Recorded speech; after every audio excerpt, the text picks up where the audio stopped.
Hello and welcome to Jimmy's Travel Channel. My name is Jimmy. Today we are out on the great battlefield of Gettysburg, Pennsylvania. Today we will be filming monuments and the secrets behind the monuments. These monuments on the battlefield have a lot of secrets to tell, and I'll be telling you about some of these secrets behind the monuments.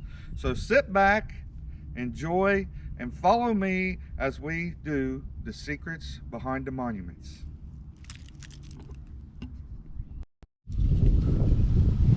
This is our first stop of monuments. I want to tell you a little about this one. North Carolina Regiment. It's the 32nd North Carolina Regiment. Now this monument right here has got some secrets to tell. The sculptor of this monument was Gutzon Boredom. He was also the sculptor of Mount Rushmore. And a lot of people don't know he was also a member of the KKK. Now this monument is designed after real Confederate soldiers. The faces on all the figures are actual Confederate soldiers that fought for North Carolina. The flag bearer, he is sculpted after Orrin Smith.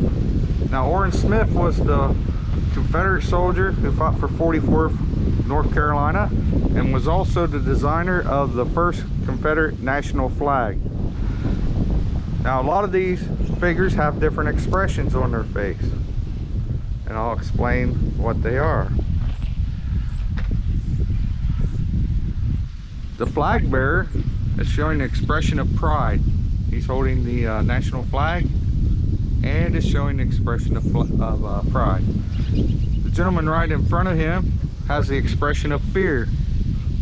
He has the fear on his face. To his left shoulder is another soldier who is whispering encouragement into his ear.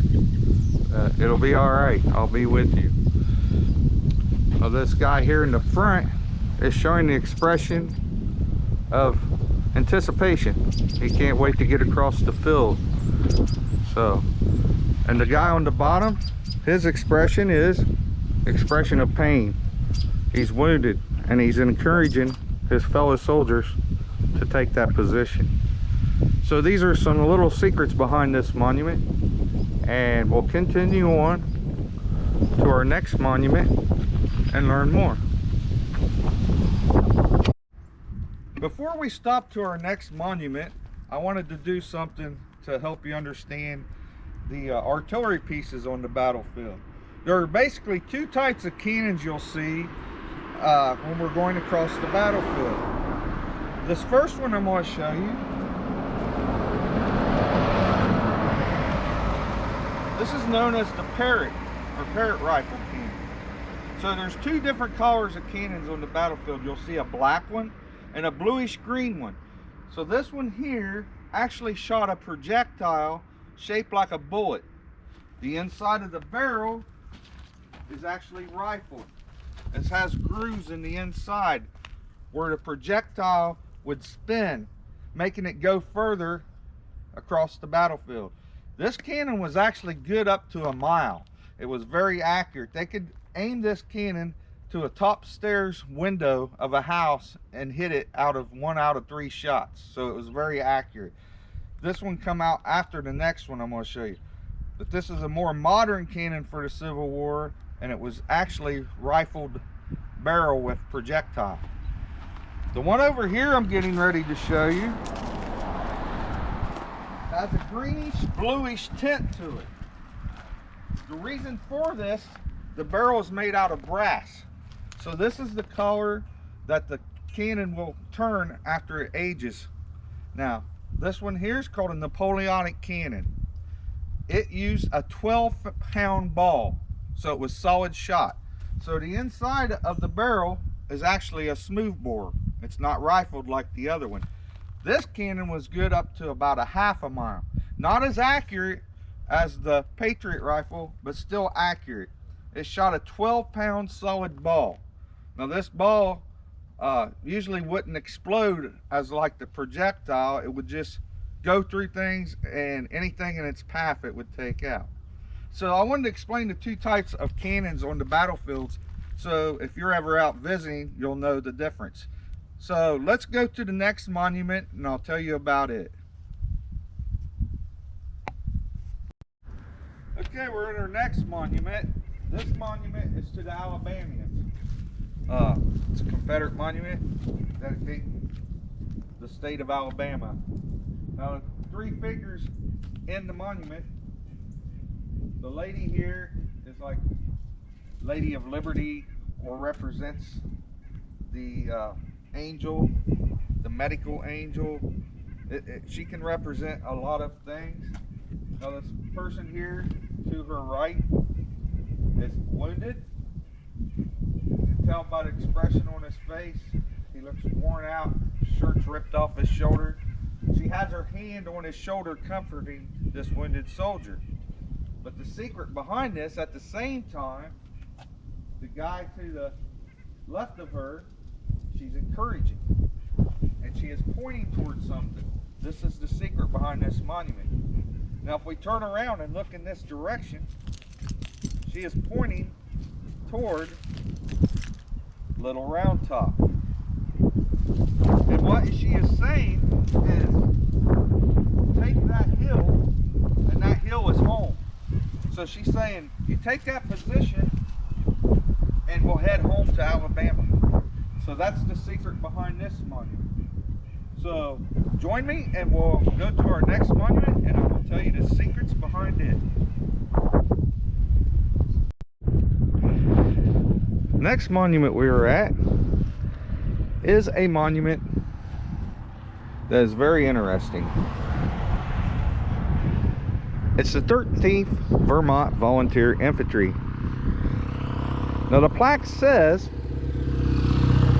this statue represents Lieutenant Stephen E. Brown, Company K, who arrived on the field without a sword but seizing a camp hatchet, carried it into battle until he captured a sword from a Confederate officer. Preserving and determined like him were all the men of this regiment of Green Mountain Boys. Now, the story behind the monument and the secret is that he did carry a hatchet into the Battle of Gettysburg. The reason was, before he marched his troops here, he was disciplined and taken his pistol away. Now, when he discovered his holster, the pistol was missing. So he grabbed the nearest weapon he could find and rushed, and that was a camp hatchet. Now, the men of this regiment wanted to make a monument of him with a hatchet in his hand, but the Battlefield Commission and Monument people and the organization would not allow that. But being slick like these guys were, when they had the monument design, they still designed the monument of him standing on top of the monument, but if you look at his foot, they still included the hatchet, which is laying by his foot. Interesting story. So we'll continue on to our next monument, which will be our last stop, and I'll explain this monument to you when we get there. Okay folks, and welcome to our last stop on this video blog of secrets behind the monuments. We are standing in front of the 20th Massachusetts Infantry, 3rd Brigade, 2nd Division, 2nd Corps on the 3rd day of the battle. A couple interesting facts about this monument. This monument is a great big rock, as you can see. Now this rock is actually called a pudding rock. These rocks are only found in the state of Massachusetts. Now, this rock was brought clear to the battlefield of Gettysburg from Massachusetts for this monument. Now, most of these guys in this regiment, this rock was brought from their hometown, as they say, and they used to play around it as children. It's set in the square of their hometown. But there is another very interesting fact about this. If you walk to the back of this monument, on this plaque, it reads, This monument marks the position occupied by the 20th Massachusetts Infantry in line of battle July 2nd and 3rd, 1863, until advanced to the front of the copse of trees on its immediate right, which is located right there, to assist in repelling the charge of Longstreet's corps, which is known as Pickett's Charge. Now, this tablet is placed by their comrades in honor of Colonel Paul Joseph Revere, First Lieutenant, Henry Ropes, Second Lieutenant, Sumner Payne, and 41 enlisted men who were killed or mortally wounded.